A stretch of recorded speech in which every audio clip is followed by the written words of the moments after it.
ሰላም ጤና ይስጥልን የተከበራችሁ አድማጮቻችን ዛሬም እንደወትሮ አዳዲስና ወቅታዊ መረጃዎችን ወደ እናንተ ይዘን ቀርበናል። እስከ ፕሮግራማችን ፍጻሜ ድረስ አብራችሁን ቆዩ።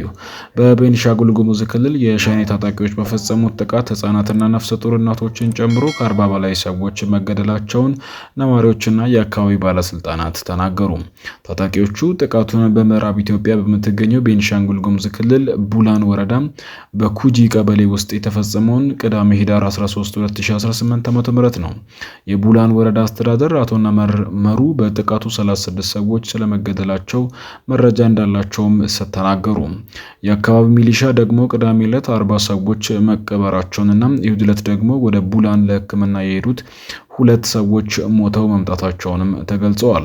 ከቤንሻንጉል ክልል ቡላንና ወንበራ ወረዳ የሚያካትተው የሸናንሻ ልዩ የምርጫ ክልል የህዝብ ተወካዮች ምክር ቤት ተወካይ የሆኑት ዶክተር መብራቱ አለሙ ደግሞ ጥቃቱ ቅዳሜ ሌሊት 11 ሰዓት ጀምሮ መፈጸሙንና ከ40 በላይ ሰዎች መገደላቸውን ተናግረዋል።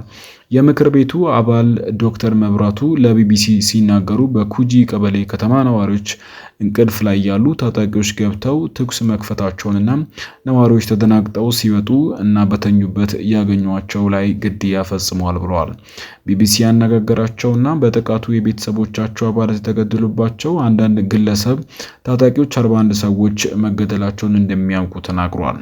በአጠቃላይ በጥቃቱ ጉዳት ደርሶባቸው ለሕክምና ሄደው የሞቱት ጨምሮ ቁጥራቸው ወደ 42 የሚሆኑ ነዋሪዎች በጥቃቱ መገደላቸውን የቢቢሲ ያነጋገራቸው የአካባቢ ነዋሪዎችና ባለስልጣናት ገልጸዋል። የህዝብ ተወካዮች ምክር ቤት አባል እንደሚሉት ታጣቂዎቹ በኩጂ ከተማ መሃል በመግባት በፈጸሙት ጥቃት ወደ 40 ሰዎች መገደላቸውን፣ ቆስለው ሆስፒታል ከገቡት ውስጥ የሞቱ መኖራቸውንም ማሰማታቸውን ለቢቢሲ ተናግረዋል።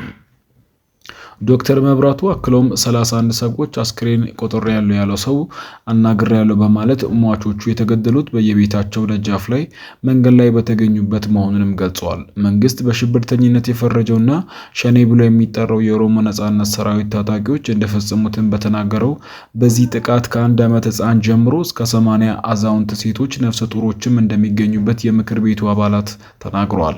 ነገር ግን ከ40 በላይ ሰዎች የተገደሉበትን ይህን ጥቃት በተመለከተ ቤንሻንጉል ጉሙዝ ክልል ሆነው ከፌደራል መንግስት እስካሁን የተሰጠ አስተያየት የለም። ቢቢሲ ያነጋገራቸው ነዋሪዎችና ባለስልጣናት ጥቃቱን የኦሮሞ ነጻነት ሰራዊት ሸኔ ታጣቂዎች መፈጸማቸውንም ተናግረዋል። የኢትዮጵያ ፓርላማ በአሸባሪነት የፈረጀው ይህ ታጣቂ ቡድን እስካሁን ድረስ ፈጽሟል ስለተባለው ግድያና ስለደረሰው ጥቃት ያለው ነገር የለም። የቢቢሲ አፋን ኦሮሞ አገልግሎት ከቡድኑ ምላሽ ለማግኘት ያደረገው ጥረት ለጊዜ አልተሳካም። ህዳር 13 2018 ዓ.ም ማለዳ 12 ሰዓት አካባቢ በታጣቂዎቹ በተፈጸመው ጥቃት 8 የቤተሰቦቻቸው አባላት መገደላቸውን የተናገሩት አንድ የከተማ ነዋሪ በአንድ መቃብር ውስጥ 3ም 4ም ሰዎች በጋራ መቀበራቸውንም ተናግረዋል። ስማቸው እንዳይገለጽ የተጠየቁና በአካባቢው ለረጅም ጊዜ መኖራቸውን የሚናገሩ እኛ የቡላን ወረዳ ነዋሪ ከኛ ቤት ውስጥ የወንድሜ ሚስት 2 ልጆቿ አንጋፋ ወንድማችን የአባታችን ምትክ ልጁን በሰራተኝነት የሚኖሩ 2 በአጠቃላይ ከኛ ቤት ውስጥ 8 ሰው ነው የተገደሉትም ብለዋል። በአካባቢ በአጠቃላይ የሞቱ ሰዎች 41 መሆናቸውን እንደሚያውቁ የሚናገሩት እኚህ ነዋሪ ሟቾቹ የሚቀበሩበት ሬሳ ሳጥን መጥፋቱን በሐዘን ይገልጻሉ። በአንድ ጉድጓድ 3 3 4 4 5 5 እየሆኑ ነው የተቀበሩት ሲሉም በጅምላ መቀበራቸውን ያስረዳሉ። አካባቢው ላይ ስጋት በመኖሩ ምንጊዜም እንደሚጠብቅ የሚናገሩ ነዋሪ ዕለት የጾም መያዣ ዕለት ስለነበረ ነዋሪ ወደ ቅርጫ መከፋፈል በሄደበት ወቅት ጥቃቱ እንደተፈጸመም ተናግሯል። በጥቃቱ ህፃናት መገደላቸውን የሚናገሩ እኚህ ነዋሪ የታላቅ ወንድማችን የ2 ዓመት ልጅ የሌላ ወንድሜ ልጅ 1 ዓመት ከ7 ወር ሌሎች ደግሞ የ14 እና የ15 ዓመት ልጆች ናቸው ብለዋል። ጥቃቱ የደረሰው የሸኔ ቡድን ነው የሚሉት እኚህ ነዋሪ በተኙበት ቦታ ላይ ቤታቸውን ሰብረው ገብተው ግድያውን መፈጸማቸውንም ገልጸዋል። ሌላው የቡላን ወረዳ በኩጂ ቀበሌ ነዋሪ የተፈጸመውን ግድያ አሰቃቂ ስሉ ጠርተው የተገደሉት ሰዎች ቀብር ቅዳሜ ዕለት መፈጸሙንም ተናግሯል። በቀበሌ ሚሊሻ መሆናቸውን የገለጹ ግለሰብ ደግሞ በጥቃቱ ስለተገደሉ ሰዎች ተጠይቀው ሲመልሱ ሴት 15፣ ህጻናት 16፣ አዛውንት 4፣ ሚሊሻ 5 በማለት በታጣቂዎች የተገደሉትን ሰዎች በጾታና በእድሜ ዘርዝረዋል። ቅዳሜ ዕለት 40 ሰዎች መቀበራቸውን የተናገሩት እኚህ ነዋሪ እሁድ ዕለት ደግሞ ለተሻለ ሕክምና ወደ ሌላ ስፍራ ከተላኩት መካከል 2 ሰዎች ሞተው መምጣታቸውንም ገልጸዋል። በጥቃቱ የሚጠበቁት 6 ህጻናት መገደላቸውን ገልጸው በአጠቃላይ ህጻናት በሚል የመደቧቸው እድሜያቸውም ከ15 ዓመት በታች መሆኑንም ተናግረዋል። ታጣቂዎቹን ለመከላከል ሲተኩሱ ከሞቱ ከ5 ሚሊሻዎች ውጪ አጠቃላይ የተገደሉት ነዋሪዎች በተኙበት በቤታቸው ሳሉ መሆኑን እኚህ የሚሊሻ አባላት ይናገራሉ። አክለውም ከሟቾቹ መካከል ነፍሰ ጡሮቹ መኖራቸውንም ገልጸዋል። የአካባቢው ሚሊሻ ለቢቢሲ ጥቃቱን ስለደረሰበት ሁኔታ ሲያስረዱ በቀበሌው ማለዳ ላይ ጥበቃ እያደረጉ በነበሩበት ወቅትም ባር የሚባል ወንዝ አለ። ወንዙን ተከትለው ለግድቡ ተብሎ የተሰራ ቦይ አለ። እኛን ወደ ኋላ አስቀርተው በጎን ሾልከው ወደ ውስጥ ገቡ ሲሉም ጥቃት ፈጻሚዎቹ የመጡበትን ሁኔታ ገልጸዋል። ታጣቂዎቹ በኋላ ላይ ቆርጠው ካስቀሯቸው የሚሊሻ አባላት ጋር ተኩስ መክፈታቸውንና በመንደር የሚገኝ የሚሊሻ አባላት ውስጥ ተኩስ መክፈታቸውንም ይናገራሉ። በኋላ ላይ ወደ አንድ ጎጥ ሰርገው በመግባት ይህን ግድያ ፈጽመው ስሎም ያስረዳሉ። ጥቃቱን የፈጸሙት ሸኔዎች ናቸው የሚሉት እኚህ ሚሊሻ ከዚህ በፊት በአጎራባች ጎደሬ ቀበሌ ጥቃት በከፈቱት ወቅት ከጪላንቋና ከበኩጂ ሚሊሻዎች ተወጣጥተው በመሄድ መከላከላቸውንም ይናገራሉ። ታጣቂዎቹ ከግድያ ባሻገር ሱቆችን እንዲሁም ከብቶችን ዘርፈው የነበረ ቢሆንም ከቀበሌ ዝቅ ብሎ ጊሻባቦ የሚባል አካባቢ ተኩስ ተከፍቶባቸው እንስሳቶቹንም ጥለው መሄዳቸውንም ተናግረዋል። በ2013 ዓ.ም በተፈጸመው ጥቃት አካባቢያቸውን ለቀው መሄዳቸውን ያስታወሱት ሚሊሻው ከተመለሱ በኋላም ቤት ያልተቃጠለና ያልፈረሰበት ወደ ቤቱ ሲገባ ቀሪው ግን በሻራ ውስጥ እንደሚኖሩም ይናገራሉ። እነዚህ ደግሞ አሁንም መጥተው አቃጥለው ሄዱ ሲሉም ቤቶችም መቃጠላቸውንም ተናግረዋል። በአካባቢው በተደጋጋሚ የሚፈጸመው ጥቃት በማንሳት ወላጅ አልባም ሆነናል ሲሉም ያላቸውን ቅሬታ ይገልጻሉ። የመከላከያ ሰራዊት አባላት እሁድ ዕለት ወደ አካባቢው መግባቱንም ጨምሮ ተናግረዋል።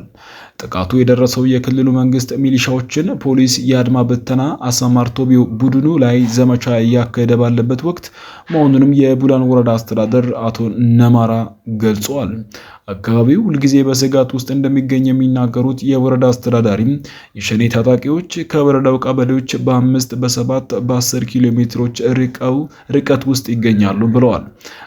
እንደ አስተዳዳሪው ገለጻ ምንም እንኳን የቡላን ወረዳ ቀበሌዎች የሸኔ ታጣቂዎች ተቆጣጥረው ባያውቅም በአጎራባች ወረዳዎች ግን ከ4 ቀበሌ እስከ 12 ቀበሌ ድረስ ተቆጣጥረው እንደሚገኙም ተናግሯል። የህዝብ ተወካዮች ምክር ቤት አባሉ ዶክተር መብራቱ ግን ከዚህ በተለየም የሸኔ ታጣቂዎች በድባጤ በወንበራና በቡላን ወረዳዎች ከ5 ዓመት በፊት ጀምሮ የተወሰነ አካባቢዎች ተቆጣጥረው እንደሚገኙም ተናግረዋል። የወረዳው አስተዳዳሪ አካባቢውን ከሸኔ ስጋት ነፃ ለማድረግ በሚል ዘመቻዎቻቸውን በጀመረበት ወቅት በተደረገው ውጊያ ታጣቂዎች የበላይነት አግኝተው ግድያዎችን መፈጸማቸውንም የወረዳ አስተዳዳሪ ተናግረዋል። ከ5 ዓመት በፊት በቡላን ወረዳም በኩጂ ቀበሌ የጅምላ ጭፍጨፋ ተፈጽሞ እንደነበረ የሚያስታውሱት ዶክተር መብራቱም ወደ 251 ሰዎች በአንድ ጉድጓድ መቀበራቸውንም ተናግረዋል። በአሁኑ ወቅት የጸጥታ ኃይሎች በአካባቢው ማሰማራታቸውን የምክር ቤት አባሉና የወረዳ አስተዳዳሪ ቢናገሩም የሸኔ ታጣቂዎች ግን ከአካባቢው ብዙም ርቀው አለመሄዳቸውን ገልጸዋል። ከጥቃቱ በኋላም የሀገር መከላከያ ሰራዊት ወደ ስፍራ በመድረስ ሁኔታውን እያረጋጋ መሆኑን አቶ ነመራ ለቢቢሲ ተናግረዋል። ግድያው በአሰቃቂ ሁኔታ መፈጸሙን የገለጹት የህዝብ ተወካዮች ምክር ቤት አባሉ የተፈጸመው በአካባቢው እየተንቀሳቀሰ በሚገኘው ሸኔ መሆኑንም ተናግረዋል። በአካባቢው ከ6 ዓመት በፊት ጀምሮ የሸኔ ታጣቂዎች እንደሚንቀሳቀሱና የተወሰኑ ቀበሌዎች ተቆጣጥረው እንደሚገኙም ዶክተር መብራቱ ተናግረዋል። የቡላን ወረዳ አስተዳደር አቶ ነርማር በቅርቡም የተፈጸመው ጥቃት ከሚሊሻ ኃይል በላይ እንደነበረም ተናግረዋል። የሸኔ ታጣቂዎች ሚሊሻዎች ከሚይዙት መሳሪያ የተለየም የታጠቁ መሆናቸውንም አክለው ተናግረዋል። ታጣቂዎቹ ቆመው አይዋጉም፣ ተኩሰው ይሮጣሉ በማለት ውጊያው የደፈጣ መሆኑን አብራርተዋል። በቡላን ወረዳም በኩጂ ቀበሌ ተደጋጋሚ ጥቃቶች ተፈጽመዋል። በአካባቢው በታህሳስ 2013 የጉሙዝ ታጣቂዎች በደረሱበት ጥቃት በመቶዎች የሚቆጠሩ ሰዎች መገደላቸውንም መንግስት መግለጹ ይታወሳል። ከሰሞኑ ጥቃት በፊት በኩጂ ወረዳና ቀበሌ ለክልሉ መንግስት ተጨማሪ የኃይል ይላክልን የሚል ጥያቄም ሲያቀርቡ እንደነበረም ተናግረዋል። የቡላን ወረዳ አስተዳደር አቶ ነማር መሩ ወረዳው 22 ቀበሌዎች እንዳሉና የሸኔ ታጣቂዎች እስካሁን ድረስ የትኛውን ቦታ ለመያዛቸውንም ተናግረዋል። የወረዳው አጎራባች በሆነው ድባጤ ግን ከ8 እስከ 12 ቀበሌዎች በወንበራም 4 ቀበሌዎች ውስጥ ይገኝ እንደነበረና በቅርቡ መከላከያ በሸኔ የተያዘ የወንበራ ቀበሌዎች ነፃ ማውጣቱንም ገልጸዋል። ከ40 በላይ ሰዎች የተገደሉበት ቅዳሜ ዕለት በተፈጸመው ጥቃት ከ10 በላይ የሸኔ ታጣቂዎች መገደላቸውንም አስተዳዳሪው ተናግሯል። ታጣቂዎቹ በህገወጥ መንገድ ሀብት ለማካበት ዓላማ አድርገው የሚንቀሳቀሱ ናቸው ያሉት አቶ ነመራም በአካባቢ ያለውን ወርቅ እንዘርፋለን፣ ይህ ወርቅ የሚገባው ለእኛ ነው የሚል አስተሳሰብ ይዘው ይንቀሳቀሳሉ ሲሉም ይከሷቸዋል። አክለውም ህዝቡን ለማባበልና ለመያዝ በአካባቢው የሚኖሩ ኦሮሞ የኢኮኖሚና የስልጣን ተጠቃሚ አይደለም በሚል የሚንቀሳቀሱትንም ተናግረዋል። ከዚህ በተጨማሪ ታጣቂዎች መተከል ለእኛና የሚገባው የሚል የግዛት ማስፋፋት እንቅስቃሴ ያደርጋሉ ብለዋል። አስተዳዳሪው የቡላን ከተማም ሆነ የአጎራባች ቀበሌዎች ነዋሪዎች ሁሌም 24 ሰዓት ታጣቂዎች ጥቃት ይፈጽማሉ በሚል በተጠንቀቅና በስጋት እንደሚኖሩም ገልጿል። የአካባቢው አስተዳዳሪ የሸኔ ታጣቂዎች በጥቃት ኪሎ ሜትሮች ርቀት ላይ እንደሚገኙም በዚህ የተነሳ ወረዳውን ከሸኔ ታጣቂዎች ለማጽዳት በሚል ዘመቻዎቻችን እያካሄድንና አሁንም ያንን እንደሚቀጥሉም ተናግሯል። ከመከላከያ፣ ከፖሊስ፣ ከአድማ ብተናና ከሚሊሻ የተውጣጣ ኃይል በዘመቻ ላይ ተሳታፊ ናቸው ብለዋል።